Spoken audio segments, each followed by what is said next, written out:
Praise the Lord, hallelujah. आप सबको प्रभु यीशु मसीह के नाम पे लॉर्ड्स हाउस चैनल के द्वारा स्वागत करता हूं। हम दैनिक वचन के बदले में अब से लेकर आगे से लेकर आपको अल्टरनेट डेज में कुछ टॉपिक के हिसाब से वचन बताने वाले हैं। आज का संदेश का टॉपिक है गॉड्स डिसिप्लिन, परमेश्वर की ताड़ना। आज बहुत से जवान लड़के लड़कियां अगर माता पिता उनको डिसिप्लिन करते हैं, ताड़ना देते हैं, बेटा ये मत कर, ये ऐसा मत रहे, वहाँ मत जा, रात के समय में घर लेट मत आ, दोस्तों के साथ मत फिर, इस तरह अगर आप उनको अच्छा शिक्षा देते हैं तो जवान लड़के लड़कियां बात नहीं सुनते। लेकिन हम उनकी भलाई के लिए बोलते हैं।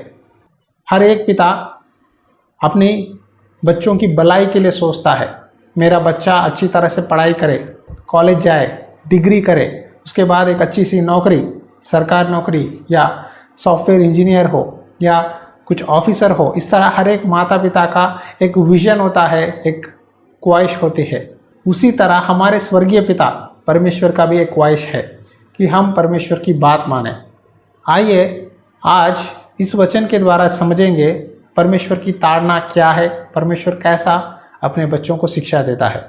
पहले इब्रानियों की पुस्तक अध्याय 12 वचन 11 में इस तरह लिखा है, वर्तमान में हर एक प्रकार की ताड़ना आनंद की नहीं पर शोक ही की बात दिखाई पड़ती है, तो भी जो उसको सहते सहते पक्के हो गए हैं, बाद में उन्हें चैन के साथ धर्म का प्रतिफल मिलता है। No discipline seems pleasant at the time but painful later on, however it produces a harvest of righteousness and peace for those who have been trained by it.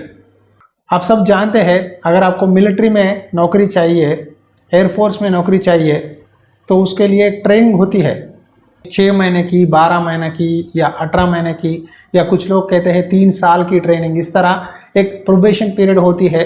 Running race, long jump, high jump, सुबह उठाते हैं, jogging करवाते हैं, exercise करवाते हैं, आपको जंगल में छोड़ देते हैं, आपको टास्क देते हैं।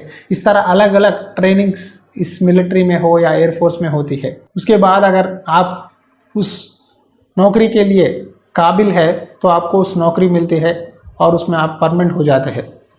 पहले में वो 2-3 साल आपको बहुत मेहनत करना पड़ता है, बहुत मुश्किलों को सामना करना पड़ता है। आपके ऑफिसर्स आपको डांटते हैं, आपको शिक्षा देते हैं। अगर आप सुबह नहीं उठे, कोई गलत काम करेंगे तो आपको पनिशमेंट मिलता है उनके ओर से, लेकिन वो आपकी भलाई के लिए करते हैं।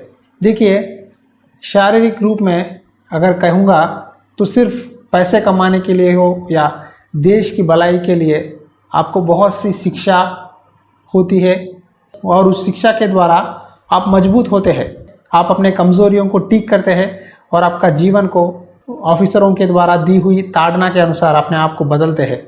उसी तरह परमेश्वर भी चाहता है कि अपने बच्चे उनकी बात सुने। यहाँ इब्रानियों में परमेश्वर कहते हैं, जितने भी तकलीफ़ें, समस्या हो, तकलीफ़ें हो, विश्वास को मत छोड़ना।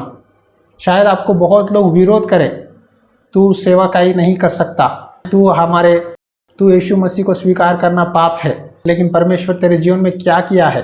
कितने साल से तू परमेश्वर के आशीर्वाद के लिए उधर इधर घूम रहा है?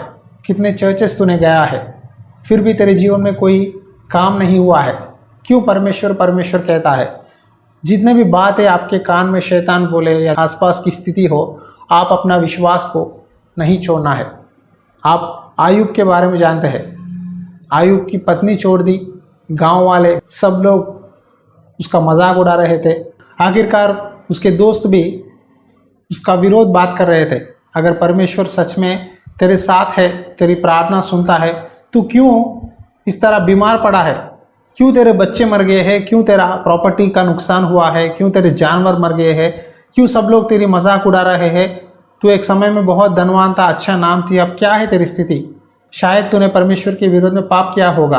परमेश्वर से माफ़ी मांग, तेरी गलतियों को सुधार, परमेश्वर तुझे और एक मौका देगा। इस तरह आयुब के बारे में जाने बिना आयुब का न्याय कर रहे थे।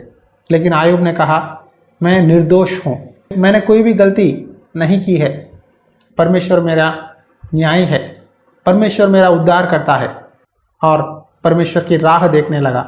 लेकिन परमेश्वर ने उस समय वेट किया, क्या मेरा बेटा इस कठिन समय में, इस मुसीबत में मेरी स्तुति करेगा या मुझे छोड़ देगा।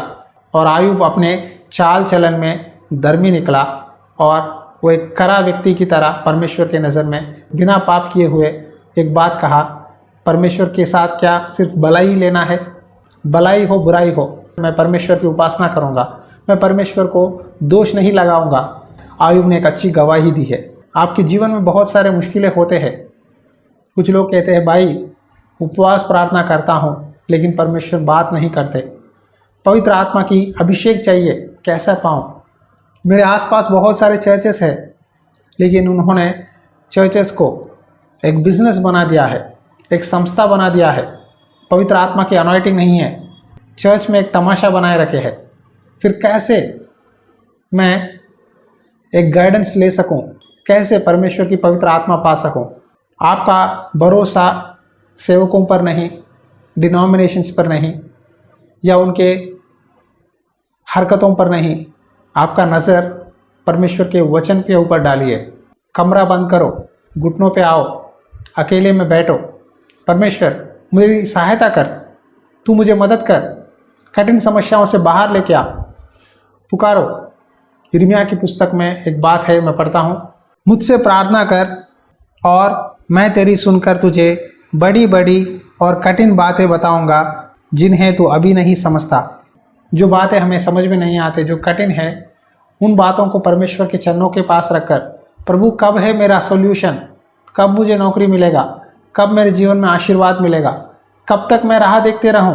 आप वेट करके प्रार्थना करो तो परमेश्वर आपको बताएगा, एक ब्लूप्रिंट देगा। अगर घर बनाना है तो पहले आप किसके पास जाते हैं? सिविल इंजीनियर के पास जाते हैं और पूछते हैं घर बनाना चाहता हूं, मुझे एक प्लान दिखाइए। तो इंजीनियर आपके लिए कुछ प्लान्स डाल के ब्लूप्रिंट देता है और आप उसमें से एक सेलेक्ट कर लेते हैं और घर बनाते हैं।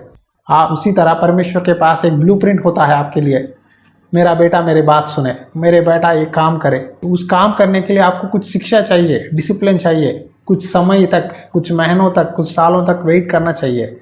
अब्राहम के लिए आप जानते हैं, अब्राहम 25 साल वेट करने लगा।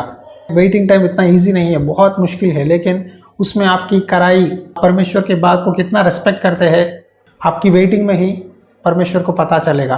परमेश्वर देखेगा क्या ये अभी भी वेट करेगा, इतने महीने भी वेट करेगा मेरे लिए। परमेश्वर कुछ लोगों को जल्दी जवाब देता है लेकिन कुछ लोगों को कठिन परिस्थिति में से लेके जाता है। उस समय हम दूसरों को देखकर नहीं कहना है परमेश्वर उनके साथ तो ये बर्ताव अच्छा है, क्यों मुझसे बहुत कठिन रीति में आप मुझसे बिहेव करते हैं। तब यहाँ वचन में लिखा है, बाद में उन्हें चैन के साथ धर्म का प्रतिफल मिलता है। अब तो मुश्किल है, तकलीफ है, लेकिन बाद में धर्म का प्रतिफल मिलता है। देखो, जो व्यक्ति जल्द से ऊपर चढ़ जाता है, जल्दी फास्ट ग्रोथ हो जाता है, ऊपर चले जाता है, वो फास्ट नीचे गिर जाता है। लेकिन जो व्यक्ति परमेश्वर के काम में, प्रार्थना में, विश्वास में कदम जाता है, उसका प्रतिफल बड़ा है और वो कभी भी नहीं गिरता। यीशु मसीह ने एक दृष्टांत बताया कि तुम्हारा घर मिट्टी पर नहीं पत्थर पे बनाओ। मिट्टी पर बनाओगे तो क्या होगा? बारिश गिरेगी, तूफान आएगी और तुम्हारा घर गिर जाएगा। लेकिन जिसका घर पत्थर पर बनाया होता है, जो कि पत्थर यीशु मसीह है, यीशु मसीह के ऊपर आपकी सेवकाई हो, आपकी प्रार्थना हो, आपका जीवन हो, बनाए रखते हैं, तो परमेश्वर आपको आशीष देगा। आपके द्वारा कई लोग आशीषित होंगे। अगर परमेश्वर आपको डिसिप्लिन करते हैं, ताड़ना देते हैं, तो आपकी भलाई के लिए है। परमेश्वर आपको बेटा और बेटी मानते हैं। अगर आपके घर वाले स्वीकार नहीं करते प्रभु यीशु को, अगर आपको विरोध करते हैं चर्च जाने के लिए, उनके साथ लड़ाई मत करो, चुपचाप रहो, अकेले में कमरे बंद करके प्रार्थना करो, परमेश्वर तू मेरी मदद कर, परमेश्वर मुझे सहायता कर, मुझे एक रास्ता निकाल। प्रार्थना कीजिए, परमेश्वर ज़रूर आपको जवाब देने वाले हैं और आपको आशीष देते हैं। मैं विश्वास से बोल रहा हूँ कि परमेश्वर का ताड़ना आपको भला है। अब आपको बहुत दुख लगेगा, मुश्किल लगेगा, लेकिन बाद में उसका प्रतिफल बहुत बड़ा है। इसीलिए अगर मुसीबत आ रहा है, तकलीफ़ें हैं, बपतिस्मा लिया हूँ, बहुत तकलीफ़ें दिन प्रतिदिन बढ़ रहे हैं, बिजनेस में लॉस है, घर में लड़ाई है, तो आप डरो मत, आप सही रास्ते पर ही है। शैतान आपको सता रहा है, उस सताव से बाहर आने के लिए आपको घुटनों पे आकर अकेले में परमेश्वर से समय बिताना चाहिए। परमेश्वर से संगति रखो, प्रार्थना करो, वचन पढ़ो और ये वचन सुनो, क्योंकि आपके लिए हम बहुत मेहनत के साथ ला रहे हैं। इसके पीछे बहुत मेहनत होती है, इसीलिए आप इन संदेशों को लाइक करो, शेयर करो दूसरों को और वचन के अनुसार जीवन बिताओ। आंखें बंद करिए, प्रार्थना करेंगे। अनुग्रहकारी दयालु परमेश्वर, प्रार्थना करता हूँ हमारे शारीरिक पिता हमारी भलाई के लिए हमारी ताड़ना करते हैं, लेकिन तू स्वर्गीय पिता है, हमारी आत्माओं का रखवाला है। प्रार्थना करता हूँ जितने भी भाई बहन आज प्रभु तेरे मार्ग में चलते हैं, लेकिन मुसीबत है, तकलीफ है, टेंशन से क्या करूँ, इस तरह सोचने वालों के लिए प्रार्थना करता हूँ। उन सबको याद कर परमेश्वर, उनको अब जो मुसीबत देख रहे हैं आने वाले दिनों में उस मुसीबतों को निकाल दे। जिस तरह इजरायलियों के सामने प्रभु लाल समुंदर था, लाल समुंदर को तूने दो भाग किया और उनको उस रास्ते में से लेके गया, उसी तरह आज हमारे सामने जो भी कठिनाइयां हैं, लाल समुंदर है, उन सबको निकाल दे परमेश्वर। उसके अंदर से हम आगे बढ़ने के लिए सहायता कर। मुसीबत के अंदर से आगे गुजरते हुए तेरी आशीष और दया पाने के लिए मदद कर।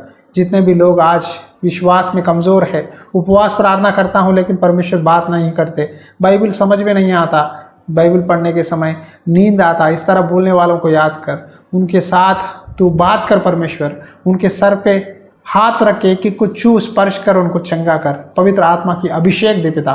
ये वचन सुनने वालों को, ये प्रार्थना में जुड़े हुए लोगों को पवित्र आत्मा की अनॉइंटिंग दे परमेश्वर। पवित्र आत्मा उनके ऊपर सामर्थ्य से उंडेली जाए। प्रभु यीशु मसीह के नाम पे दुआ करता हूँ, उनके ऊपर दुष्ट आत्माओं का प्रभाव निकाल दे परमेश्वर। उनके जीवन में बरकत दे, समाधान और शांति देकर आशीष दे। ये प्रार्थना विनती यीशु मसीहा नाम पे करता हूँ पिता, amen. Praise the lord. Please इस सेविकाई के लिए प्रार्थना कीजिए। परमेश्वर ने मुझे नॉर्थ इंडिया में सेविकाई करने के लिए दर्शन दिया है।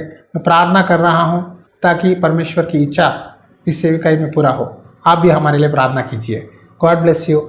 परमेश्वर की आत्मा सदा आपके साथ बनी रहे। आमीन।